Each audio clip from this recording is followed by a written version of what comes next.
Eu quero saudar a você com a graça e com a paz de Jesus. Nós estamos de volta com as perguntas do Breve Catecismo. Hoje nós vamos ver a pergunta 75. O que o oitavo mandamento proíbe? Vamos lembrar que o oitavo mandamento refere-se ao não furtarás, ok? Então, o que proíbe este mandamento? Como resposta, o nosso Breve Catecismo ele diz o seguinte: o oitavo mandamento proíbe tudo o que impede ou pode impedir injustamente o adiantamento da riqueza ou do bem-estar exterior, tanto o nosso como o de nosso próximo. Então, aquilo que pode, né, o que impede ou pode impedir injustamente o adiantamento, ou seja, a melhoria na nossa riqueza, do nosso bem-estar exterior, ou nosso ou do nosso próximo, aquilo que atrapalha, que impede, né, uma melhoria de vida.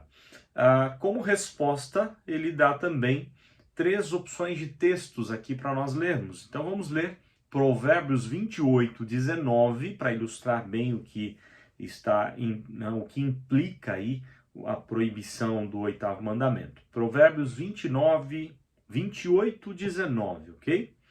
O que lavra a sua terra virá a fartar-se de pão, mas o que se ajunta a vadio se fartará de pobreza.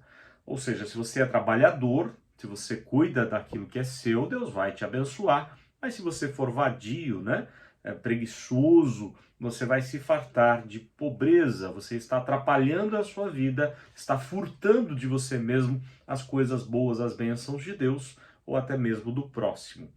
1 Timóteo 5:8, primeira carta de Paulo a Timóteo 5, verso 8. Se alguém não tem cuidado dos seus, especialmente os da própria casa, tem negado a fé e é pior do que o descrente. Então nós precisamos cuidar daqueles que são mais próximos. Não podemos furtar deles a bênção de conviver conosco, de serem abençoados por nós também, por nossa vida. Tiago 5, de 1 a 4, nos diz assim: atendei agora, ricos, chorai, lamentando por causa das vossas desventuras que vos sobrevirão. As vossas riquezas estão corruptas e as vossas roupagens comidas de traça. O vosso ouro e a vossa prata foram gastos de ferrugem, e a sua ferrugem há de ser por testemunho contra vós mesmos, e há de devorar como fogo as vossas carnes.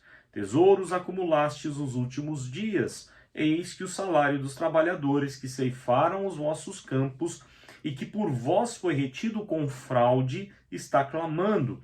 E os clamores dos ceifeiros penetraram até aos ouvidos do Senhor dos Exércitos. Então ele está falando aqui de gente corrupta, de gente poderosa, gente que detém o poder de muitas coisas, de empresários, de governantes, que são corruptos e que estão fraudando, furtando o que é devido aos trabalhadores, ok? Então, é bastante abrangente essa questão do que proíbe o pecado do oitavo mandamento.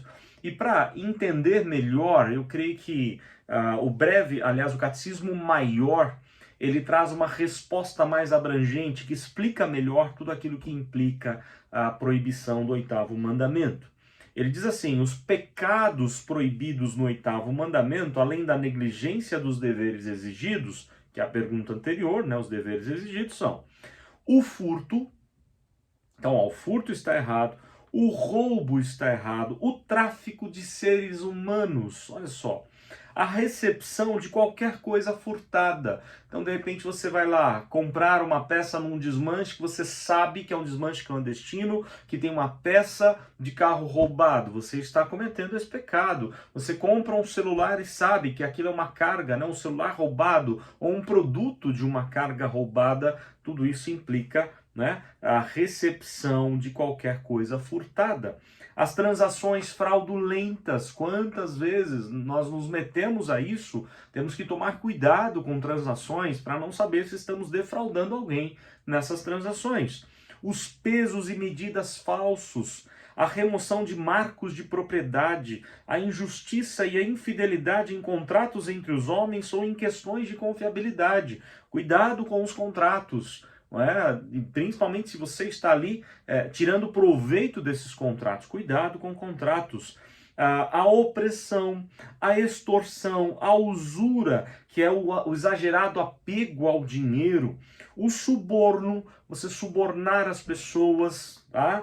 As vexatórias demandas forenses, você cobrar as pessoas de maneira vexatória, tudo isso também é errado. O cerco injusto de propriedades e a desapropriação, a acumulação de gêneros para encarecer o preço, você acumula produtos para encarecer o preço. Muitas vezes empresas fazem isso, compram várias empresas para encarecer o preço de um produto, olha só.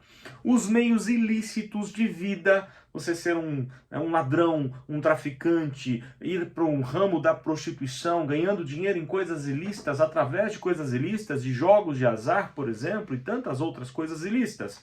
E todos os outros modos injustos e pecaminosos de tirar ou de reter de nosso próximo aquilo que lhe pertence, ou de nos enriquecer a nós mesmos.